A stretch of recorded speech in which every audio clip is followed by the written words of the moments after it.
Imagine standing beneath blinding stage lights, your heartbeat echoing louder than the crowd. Across from you sits the most recognizable judge in modern talent television.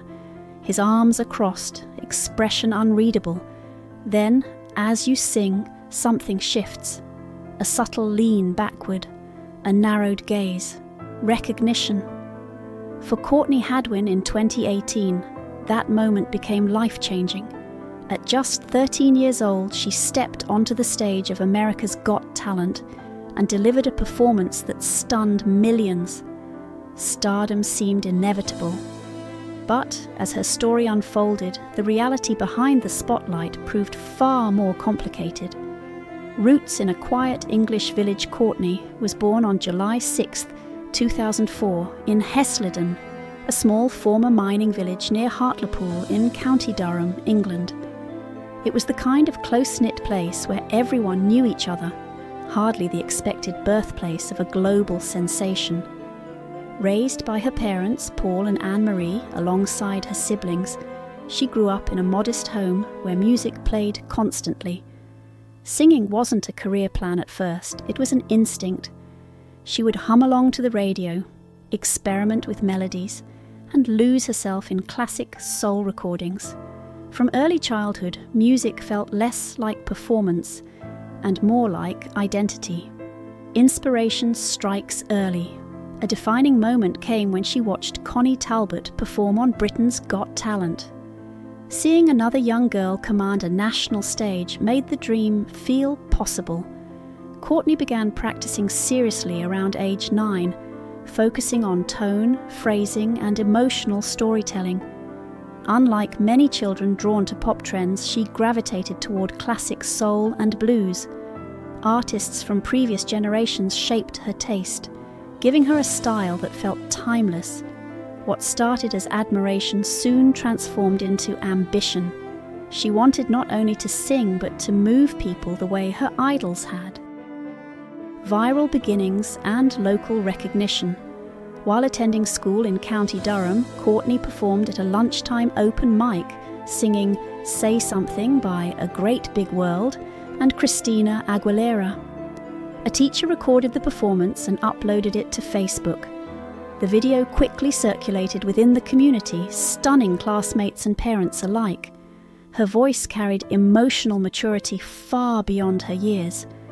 Encouraged by local praise, she began busking in public spaces to help fund lessons and travel expenses.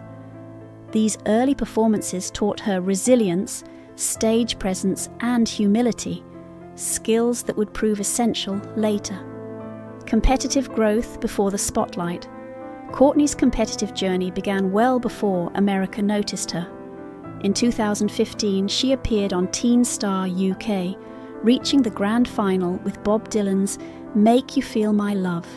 The following year, she competed in Open Mic UK and performed at regional festivals, including sharing a stage with Sister Sledge. In 2017, she joined The Voice Kids UK, earning a place on Danny Jones's team after a fiery rendition of Tina Turner's Nutbush City Limits.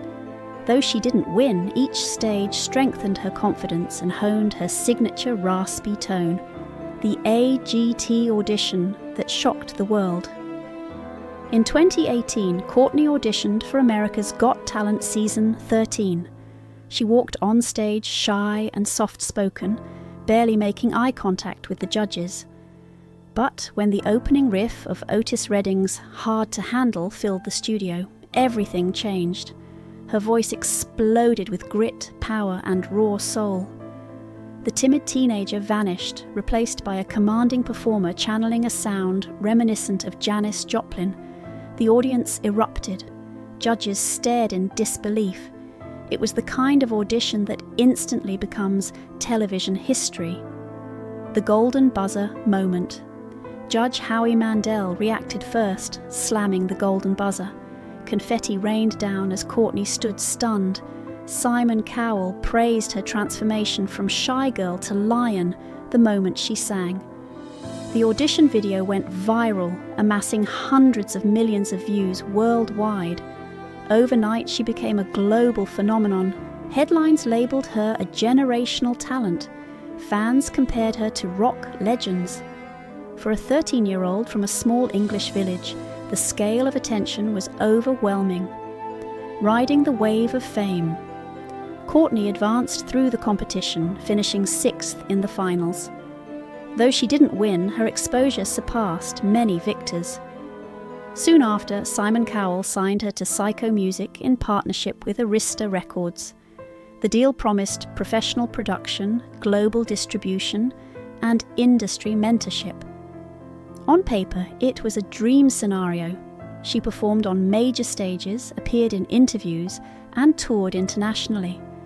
But beneath the glamour, a new reality emerged, one defined by contracts, deadlines, and commercial expectations. The weight of industry pressure. Suddenly, Courtney was no longer simply a teenager with a remarkable voice. She was a product in development. Producers pitched polished pop sounds that didn't always align with her gritty soul style. Studio sessions stretched long into the night. Travel between the UK and the United States disrupted routine and schooling. The industry's pace moved quickly, expecting maturity beyond her years. Fame demanded constant visibility, interviews, social media engagement, public appearances. While fans celebrated her rise, she quietly wrestled with exhaustion and creative uncertainty, losing and reclaiming identity.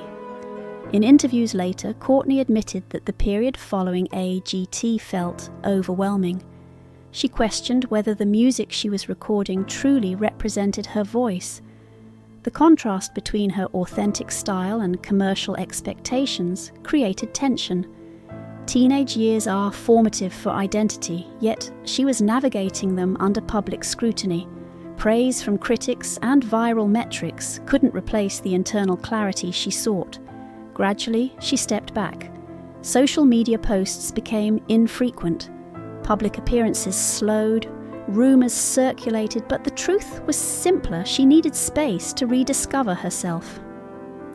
The quiet withdrawal. Rather than chase relentless visibility, Courtney chose retreat.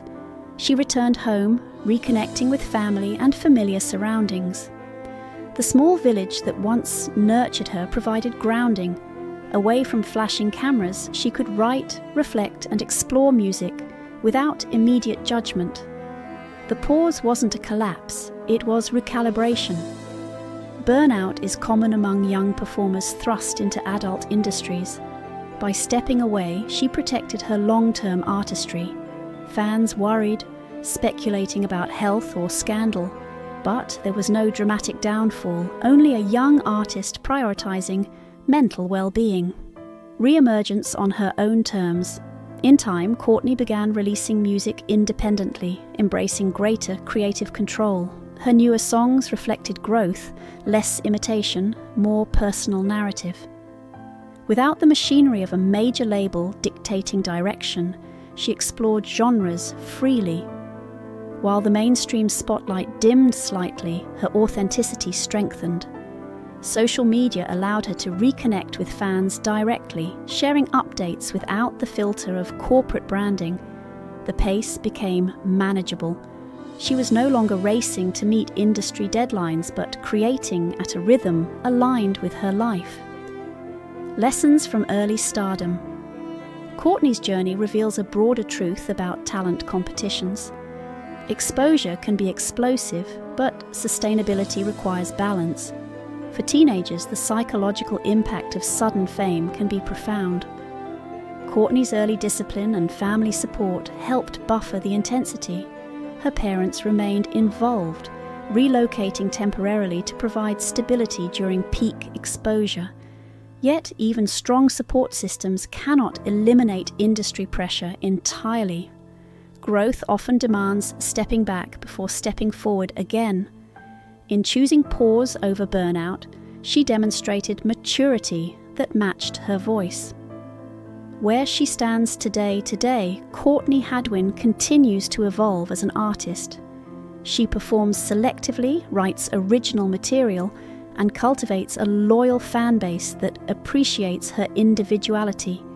She may no longer dominate viral headlines daily, but she retains something more valuable: control over her narrative. The industry that once tried to shape her into a commercial mold now watches as she shapes herself. Her voice, still rich and unmistakable, carries lessons learned from both triumph and strain. She is no longer just the shy girl who sang like a lion. She is an artist defining her own raw. Conclusion: beyond the spotlight, Courtney Hadwin's story is not one of failure or disappearance. It is a story of rapid ascent, intense pressure, and intentional retreat. From a small English village to a global stage, she experienced a level of fame few teenagers can imagine.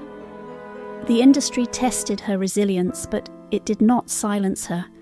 By stepping back, she safeguarded her passion and identity. Stardom may have arrived overnight, but longevity requires patience and self-awareness. Courtney's journey continues, not as a manufactured sensation, but as a young woman rediscovering music on her own terms.